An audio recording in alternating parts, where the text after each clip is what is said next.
This is Douglas with another In the Garden short for A Gardener's Notebook. There haven't been a lot of In the Garden videos recently because, frankly, it's been so blasted hot I haven't even wanted to step outside into the garden. This week it's cooled off dramatically though, although it's supposed to warm up again this coming weekend. But I had a few minutes today to come out in the garden and check out a few things that are going, give you some status updates on the things that are growing here. For more information, you can always visit the website douglasewelch.com. There you'll find links to A Gardener's Notebook as well as everything else that I do. Checking in first on our tomato plants. This is the first of the two clones we got from a neighbor of kind of their everlasting tomato plants. This one was is lagging behind the other a little bit. I was almost afraid it was going to die, but I did notice that in the last week now, you might be able to see there's some new green growth happening right up here on the crown, and it looks like it's settled in. Perhaps it just had some issues being transplanted, so it looks like it's finally catching up with the other one. Now, number two of this set of transplants is really taken off in the last week. It again was somewhat slow to start, but once it got going, it really started to take off. I've been posting a few photos to the blog too, just to sort of compare them, and I'll have more of that in the future as well. And finally, our unknown cherry tomato has been going really, really well. There is actually fruit already set with more flowers.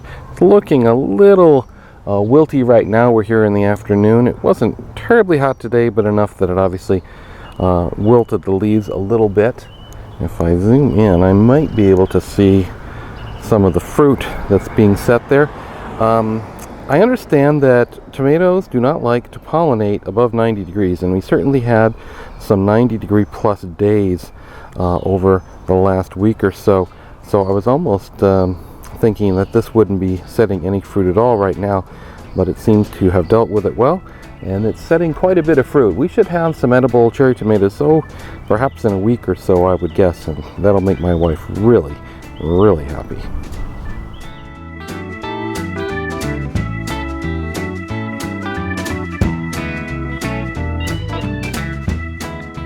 As you can see, our potatoes, our white potatoes, are doing quite well. They're up quite high and looking very vigorous. They get a little wilty in the heat, but they bounce right back each day when they get the coolness of the evenings and on those days that we water.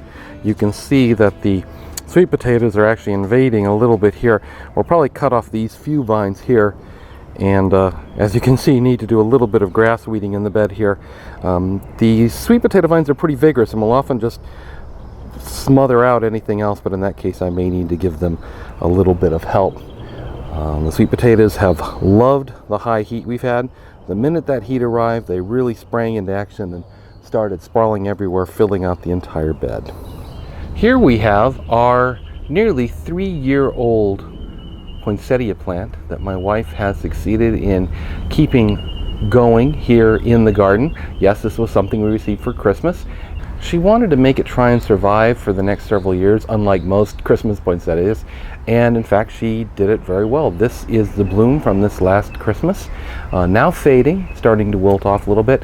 The most important thing about poinsettias is to remember they are desert plants. They do not like wet feet, they do not like damp soil at all, in fact, and at this time of year here in Southern California, they basically start to go dormant, and so they don't want any water at all. You can actually cause them to rot if you water them when they don't expect it.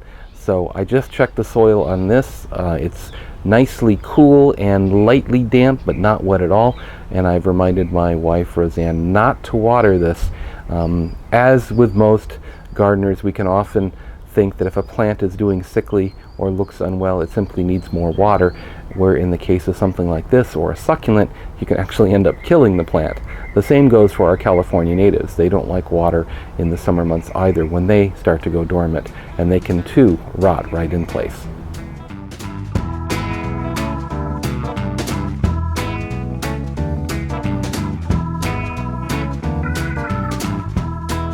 And just to show you that not everything is sunshine and lollipops here in the garden, you can notice on this leaf right here, you can see rust fungus growing on there. It is known to be prevalent on the West Coast on roses especially. I get it every so often. I tend to deal with black spot a little bit more here in my garden, but this is the typical signs of rust. It's a fungus again, as I said. It's caused by having the leaves remain wet for long periods of time. My reading says 4 hours or more. We have had some gray days over the last week. In fact, uncharacteristically gray, typically something we get in June, and I bet you that has allowed these leaves to remain a little bit wet for a little bit too long during the day. Now what I typically do with this is I simply pull off these leaves, I put them into the garden bin. I don't compost this because you don't want to keep this fungus in your compost bin, but basically clear it off. The roses tend to recover fine. They don't seem to suffer too badly from it. This rose is in fact in an area of the garden that doesn't quite get enough sun. The trees have crowded out the light in the backyard, and we're actually replacing some of these roses as they fall ill with more adaptable plants for a shadier area. And this is simply one of the symptoms that you get when they don't get enough sun, they don't get dry enough. They're going to collect diseases like rust because they're weakened, they're not getting enough sun, they're not getting enough energy, and so the fungus finds it very easy prey. And finally, here we are with our newly planted pomegranate tree. It's doing quite well, settling in nicely, looking very healthy. We did lose the 2 small fruits which were forming on here, I assume to a curious squirrel or other animal that came wandering through the garden. On the left here you can see the buckwheat plant, which I received as part of the Monrovia campaign a few months ago. It is just loving where it is. It is growing vigorously, it is flowering dramatically, and I'm actually quite surprised. I expected it to be a little more prostrate, a little closer to the ground, but it does tend to like to reach up and out. But I think once the pomegranate tree grows a little higher and gets a little bigger, this will be a nice plant growing underneath like I had originally planned. And so as I watch the bees feed on our lovely lavender plant here, I'll bid you adieu. Thanks for watching this episode of In the Garden from a Gardener's Notebook. Again, for more information, visit douglasewelch.com. There you'll find links to a gardener's notebook as well as everything else that I do. If you enjoy what you see here, please consider following us on Instagram, Pinterest, and all the other social media sites which we use. There's also a Facebook page. You'll find links to these on the Gardener's Notebook page. Search us out there. You'll also do a search on A Gardener's Notebook and locate us that way. Until next time, I hope everything's going well in your summer garden, and keep on digging.